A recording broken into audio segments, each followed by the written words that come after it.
अस्सलाम वालेकुम grade 7th बच्चों। हम लोग अपना यूनिट नंबर 7 कर रहे थे साउंड एंड हेयरिंग। ठीक है, उसके हम क्वेश्चन आंसर्स कंप्लीट कर चुके हैं। सब्जेक्टिव टाइप हमारी कंप्लीट होगी। आज हमने इसकी एक्सरसाइज स्टार्ट करनी है। ठीक है, question number 1 is multiple choice question. Statement is how does sound travel from one place to another, कि साउंड हमारे पास एक जगह से दूसरी जगह किस तरह से ट्रैवल करती है। ठीक है, तो जब हमने इसकी रीडिंग की थी चैप्टर की, तो तब हमने पढ़ा था that sound travels in form of longitudinal waves. ठीक है, तो the answer is longitudinal waves. Second statement is sound can not pass through a, ठीक है, कि साउंड कहाँ से पास नहीं कर सकती, गैस, लिक्विड एंड सॉलिड। हमने ये तीनों मैटर की फॉर्म से पढ़ा था कि गैस में से भी, साउंड में, सॉलिड में से भी, लिक्विड में से भी, तीनों में से हमारे पास जो साउंड होती है वो पास कर सकती है। तो sound can not pass through a vacuum. ठीक है, वैक्यूम अगर हो तो वहाँ पे साउंड ट्रैवल नहीं करती।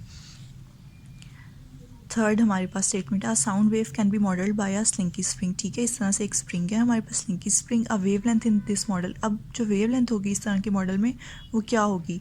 वेव लेंथ हमारे पास होता है, ठीक है, कि अगर इस तरह से हमारे पास एक साउंड वेव है ना, तो ये जो एक क्रस्ट से लेकर दूसरी क्रस्ट तक का, या फिर एक ट्रफ से लेकर दूसरी ट्रफ का जो डिस्टेंस होता है वो हमारे पास वेवलेंथ होती है।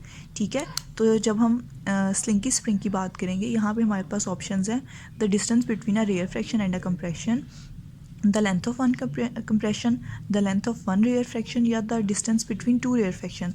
तो जो डिस्टेंस होगा ना बिटवीन टू रेयर फ्रैक्शंस, वो हमारे पास होगा वेवलेंथ। ठीक है, तो the answer D is right.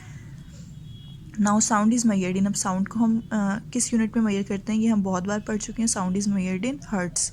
Sound with a higher frequency, हमने पढ़ा था कि फ्रिक्वेंसी और पिच एक दूसरे की डायरेक्टली प्रोपोर्शनल होते हैं। अगर किसी साउंड की हाई फ्रिक्वेंसी है तो पिच भी हाई होगी। ठीक है, और अगर लो फ्रिक्वेंसी है तो पिच भी लो होगी। तो इस तरह से अगर एक साउंड है जिसकी हाई फ्रिक्वेंसी है तो पिच भी हमारे पास हाई होगी। अब हमारे पास है क्वेश्चन नंबर 2, ट्रू और फॉल्स। अब बच्चों क्वेश्चन नंबर 2 है हमारे पास ट्रू और false. All musical instruments have a part that vibrates, कि आपको पता है कि हमारे पास साउंड ही इस तरह से प्रोड्यूस होती है कि जब कोई भी चीज़ वाइब्रेट करी हो, ठीक है, कोई भी बॉडी वाइब्रेट करी हो, तो जितने भी म्यूजिकल इंस्ट्रूमेंट्स हमारे पास होते हैं उनका कोई ना कोई पार्ट ऐसा होता है जो वाइब्रेट करता है और साउंड प्रोड्यूस करता है। तो this statement is true.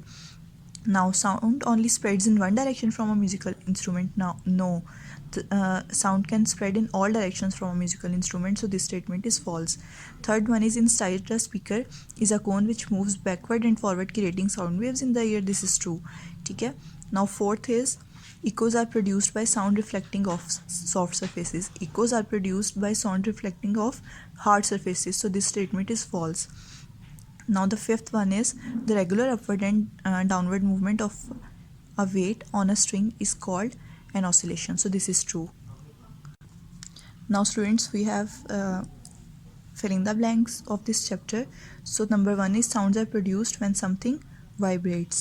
Dash is the distance between two compressions and two rarefactions. So wavelength is the distance between two compressions and two rarefactions.